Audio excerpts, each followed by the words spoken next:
Hi, I'm Brian Garman, the Artistic Director and co-founder of Berkshire Opera Festival, and this is OperaLens, our new online series where we take a look at our upcoming season and at all things BOF.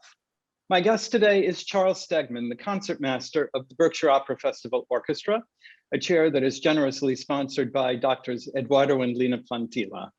Charles is certainly no stranger to the concertmaster's chair, as he is currently the concertmaster at both Pittsburgh Opera and Pittsburgh Ballet Theater. His education as a very young man at the Curtis Institute of Music and the Juilliard School launched him into an amazing career that has seen him performing as a soloist, an orchestral musician, and a chamber music artist with major symphony orchestras and ensembles on 4 different continents. He is a renowned teacher as well and is currently professor of violin at Duquesne University, where he also served as chair of the string department for 25 years. And he's here with us today for a little chat. Charles, thank you so much for joining us. It's great to be here, Brian. You're looking well. It's been almost a year and a half now since I've seen you. Yeah, a little bit too long, I think. Yeah, well, we did get some good news recently. The state of Massachusetts has now said that it's legal again to sing indoors as of May 10th. So it looks like we're going to be able to go forward with our season as we had hoped.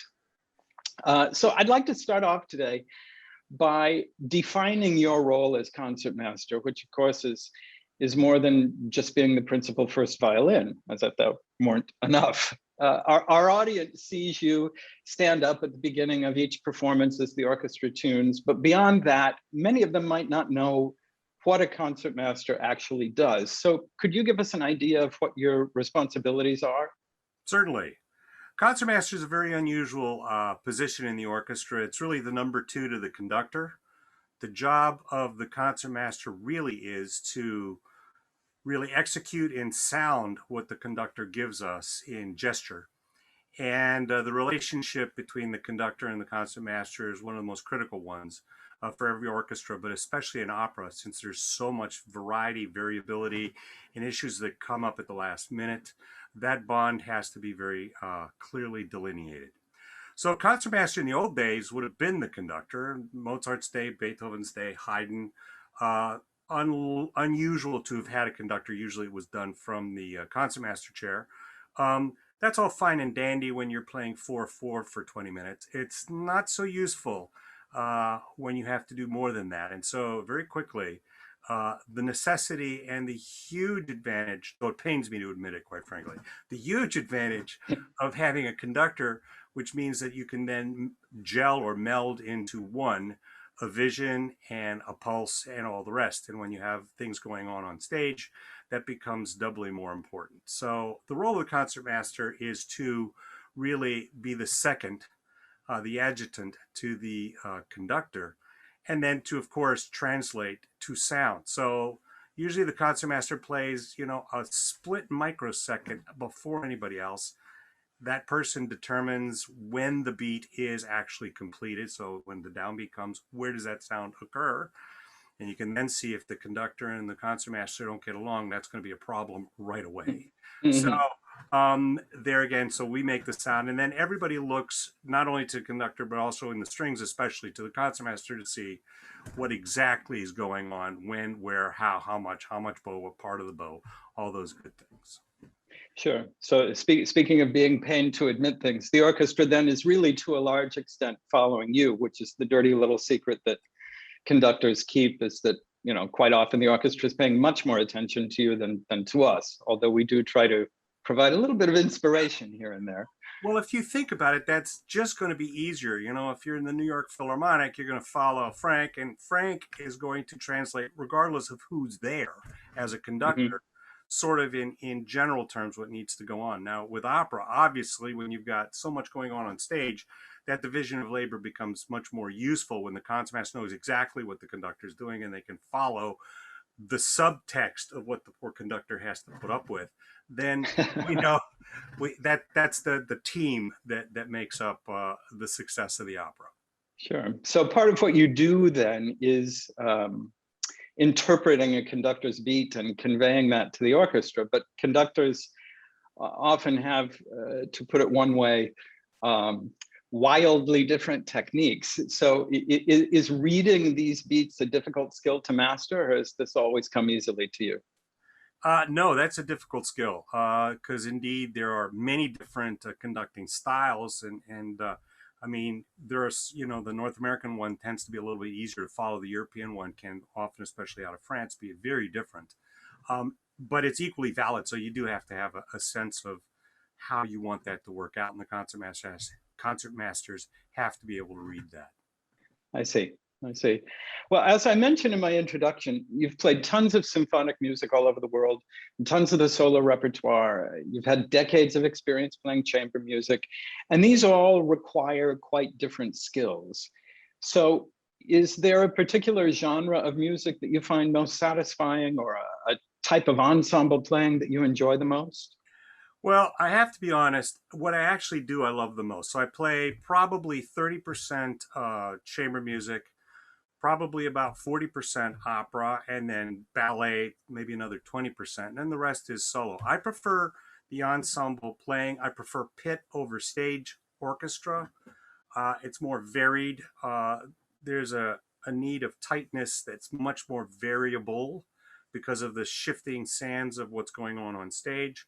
And the similarities between an opera orchestra and even a major symphony orchestra and a chamber ensembles frighteningly similar, because really it's just enlarged chamber music. So instead of one violinist, you might have 16 in a major orchestra, or in our case up in the Berkshires, we have 7 or 8 first violins.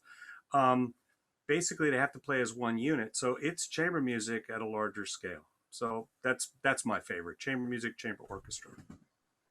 Sure. Well, it's interesting that you mention this idea of variability, because it makes me think that one of the things that makes live performance so great and so frightening at the same time is that absolutely anything can happen in the heat of the moment. I'm wondering, are there any particularly amusing performance stories from any point in your career that come to mind? I gotta say, in hindsight, they're amusing. At the time, they usually age you perceptibly. So, I mean, I'm always fun when a singer will either mix a line up or forget one altogether, and then the conductor and the concertmaster figure out, conductor right away. You guys are unbelievable in the opera world because you know everything inside out and backwards. Okay, they jumped 3 beats, great. So we'll have to figure out where these 3 beats are going to go. And so that's always fun. And I can't think of any one occasion where it was, I thought about that actually. I can't think of any that was just memorable. I've had some pretty silly things happen, and that's always exciting. But nothing that was so dramatic that the whole world had to come apart. So no, not really. Yeah, there are always fun little curveballs that one has to catch here and there. Well, my favorite one is where a conductor who, in Kansas City actually, pointed to the French horn and said, "You need to do exactly what the tenor just did there." And so when it came time, he stood on his chair and sang the part, which was he took it literally. But I mean, that was in a rehearsal. I don't know if that counts, but I remember we died. That was. Yeah, I find so interesting sometimes these, well, interesting is perhaps not the right word, but these feelings of yeah, you have to be on your toes, and these feelings of helplessness, either if someone jumps the fence, or if you see something rolling toward the end of the stage that's going to go into the pit, and you just can't stop it, you're too far away.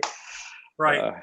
Well, on that score, I remember doing a ballo in Mascara where there was just too much fog on not ballo, I'm sorry. I'm going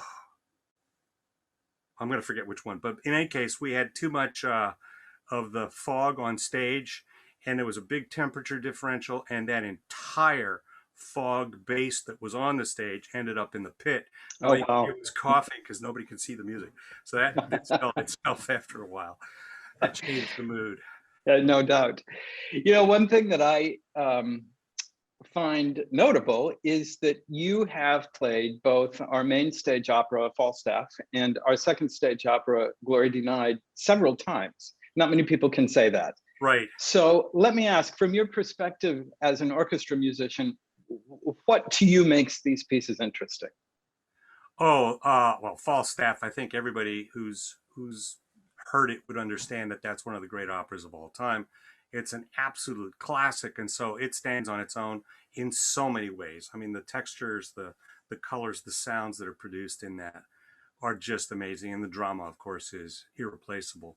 The Glory Denied is extremely beautiful too. It's a very moving story, and it for the players only 9 players. So it's one violin part, and one on a part that changes things dramatically, which means you have to stay focused for the entire length of the opera. It's a very small singing cast as well. I found the story very moving, and it's great to do these. That's going to be a classic for sure. It's Oh, just I agree. it works, and it's wonderful to do these brand new things. I mean, what would Falstaff have felt like for the first, dozen audiences? And I think that's what we're going to see with Glory Denied. And I'm pretty heavy critic about contemporary music. It's often disappointing, and this is just very moving and very spectacular, in my opinion. So I love playing it. I completely agree. Charlie, I'm going to throw out a number now that people won't believe because you look so youthful, but our professional relationship now goes back 28 years, Really? back to my first season in Pittsburgh. And I had so much respect for so many things about your work when I was getting to know you, not only your playing, um, but also the fact that you run a very tight ship as concertmaster. Right. So when we founded Berkshire Opera Festival and started to put together the orchestra 6 years ago, I knew there was only one person I wanted in that chair. And I'm so glad you agreed to join us. I'm happy about what we've accomplished so far, and I look forward to all the music that we will continue to make in future seasons. So do I. I can't believe it's been 28 years. We must have been what, 11 when we met? I was 8 at the Okay. time. I think you were 11. That's great. Yeah. And I'm very, very proud to be with you, I must say. Thanks. And as a reminder to all of you at home, you can learn more about our upcoming season by visiting our website, which is berkshireoperafestival.org, and by subscribing to our YouTube channel. I look forward to seeing all of you on the next episode of OperaLens.